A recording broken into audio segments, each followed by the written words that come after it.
빛과 우주, 그리고 인간.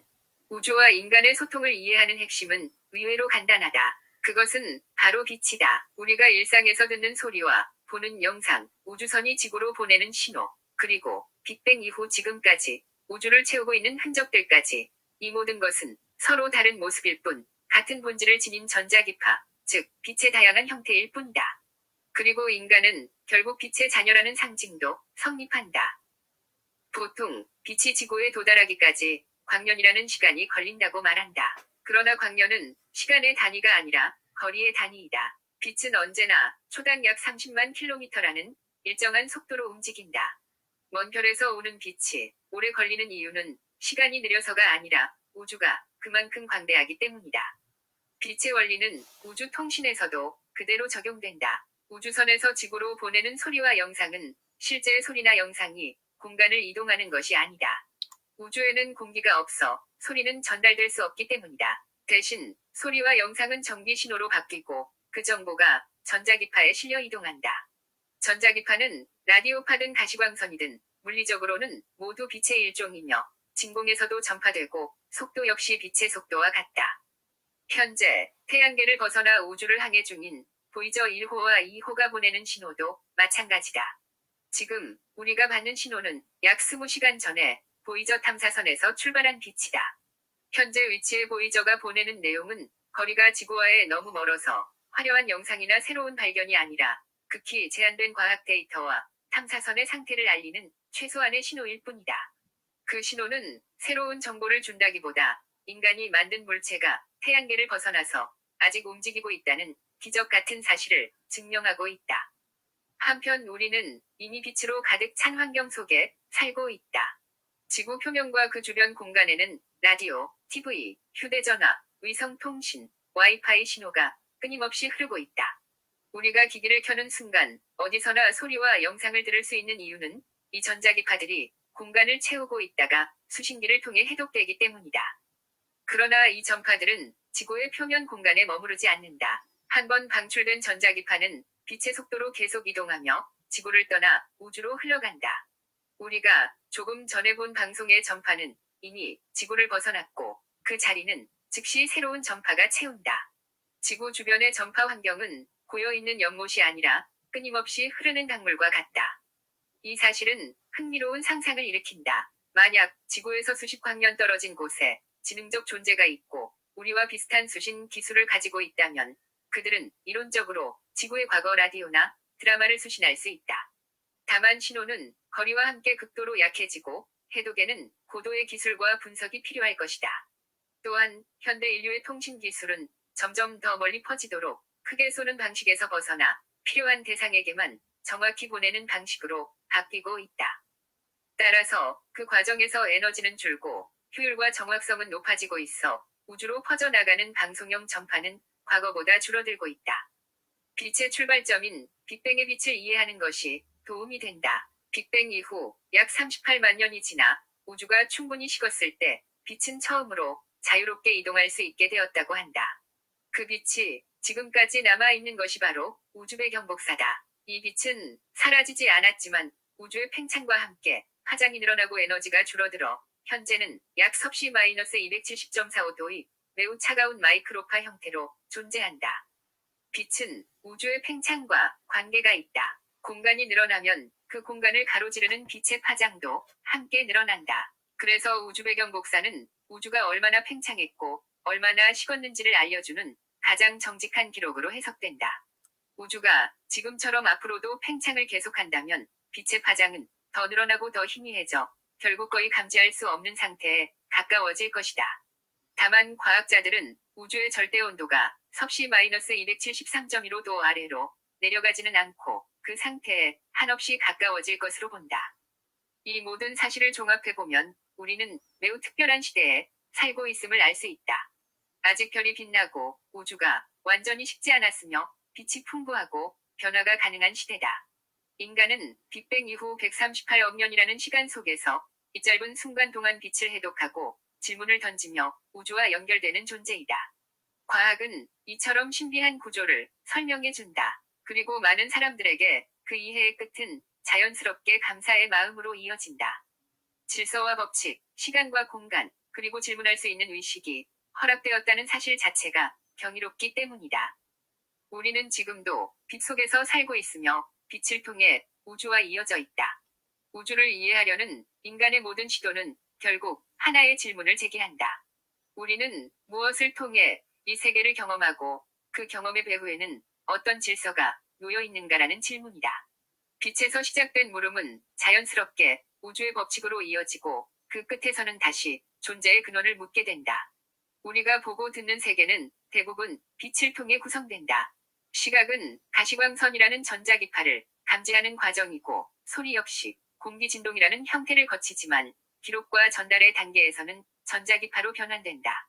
모두 빛의 다양한 얼굴이다. 이처럼 인간은 빛을 통해 우주와 연결되어 있다. 그러나 빛은 우주의 전부가 아니다. 빛은 네 가지 우주의 힘 중 하나인 전자기력의 표현일 뿐이다. 중력은 은하와 별의 구조를 만들고 강한 핵력은 원자핵을 결속시켜 물질을 존재하게 하며 약한 핵력은 입자의 변환과 붕괴를 통해 변화와 시간의 방향성을 만들어낸다. 이 네 가지 힘은 서로 다른 성격을 가지지만 어느 하나라도 없다면 지금의 우주는 성립할 수 없다. 인간의 감각이 이 네 가지 힘 중 극히 일부만을 직접 경험하도록 제한되어 있다. 우리는 전자기력의 아주 좁은 범위만을 눈과 귀로 느낄 뿐 중력은 결과로만 체험하고 강한 핵력과 약한 핵력은 실험 장비를 통해서만 간접적으로 이해한다.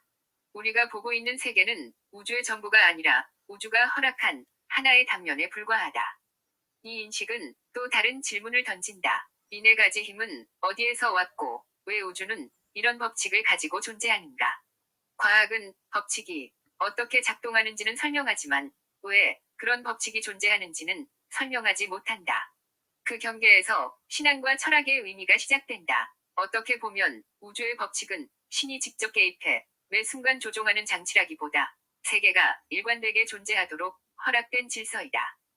번개가 언제나 같은 조건에서 같은 방식으로 치는 이유, 별이 일정한 수명을 따라 태어나고 사라지는 이유, 빛이 항상 같은 속도로 이동하는 이유를 생각해보면 우주는 우연한 혼돈이 아니라 법칙 위에 놓여 있다. 이런 관점에서 보면 신은 세밀한 현상을 대신하는 존재가 아니라 법칙이 가능하도록 한 근원으로 이해된다. 이러한 해석은 과학과 충돌하지 않는다. 오히려 과학이 설명할 수 없는 질문을 다른 관점에서 받아들이는 방식이다. 과학이 침묵하는 자리에서 신앙은 의미를 묻고 철학은 존재의 근거를 탐색한다. 한편 현대 물리학은 또 다른 가능성도 탐구하고 있다. 우리가 알고 있는 네 가지 힘이 더 근본적인 하나의 구조에서 갈라졌을 가능성, 인간의 감각으로는 결코 직접 인식할 수 없는 추가적인 차원이나 법칙의 존재 가능성이다. 암흑물질과 암흑에너지처럼 효과는 분명하지만 정체를 알 수 없는 요소들은 우리가 아직 우주의 일부만을 이해하고 있음을 보여준다. 만약 그런 숨겨진 법칙이나 차원이 존재한다면 그것은 인간의 감각 바깥에 놓인 세계일 것이다. 그러나 감각으로 느낄 수 없다는 사실이 곧 그것이 존재하지 않음을 의미하지는 않는다. 전파가 발견되기 전에도 전파는 존재했고 미시 세계가 밝혀지기 전에도 원자 내부의 힘은 작동하고 있었다. 인간은 늘 보이지 않는 것을 뒤늦게 발견해 오고 있다. 한편 현대에 들어 주파수와 진동이라는 말이 자주 사용된다. 라디오와 휴대전화, 위성통신과 우주 탐사는 모두 전자기파라는 하나의 물리적 현상을 기반으로 한다. 빛은 수식으로 기술되고 정밀하게 측정되는 자연의 한 모습이다. 이런 시대에 신사고나 뉴에이지에서 말하는 끌림의 법칙에서 사용하는 주파수와 진동이라는 표현을 잘 이해할 필요가 있다. 과학적 용어와 반드시 구분해야 할 선이 존재한다.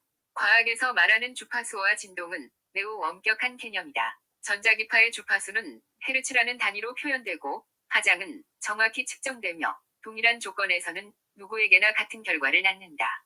라디오파에서 감마선에 이르기까지 이 모든 것은 빛의 다른 표현인 전자기력이라는 하나의 힘이 다른 모습으로 나타난 것일 뿐이다. 이 세계에서 빛은 실제로 공간을 이동하며 에너지와 정보를 전달한다. 그러나 끌림의 법칙에서 말하는 주파수와 진동은 이와 같은 물리적 실체가 아니다. 그것은 측정되지 않고 장비로 검출되지 않으며 공간을 가로질러 전파되지도 않는다. 이 개념은 물리학의 언어를 차용했을 뿐 과학 이론이 아니라 인간 경험을 설명하기 위한 상징적 표현일 뿐이다. 마음의 상태, 감정의 질, 사고의 방향성을 직관적으로 설명하기 위해 진동과 주파수라는 용어를 사용하고 있다.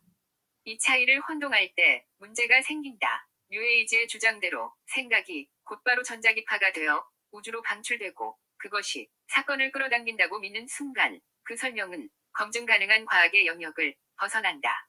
그러나 그렇다고 해서 이 사상이 전적으로 공허한 상상에 불과하다고 말할 수도 없다.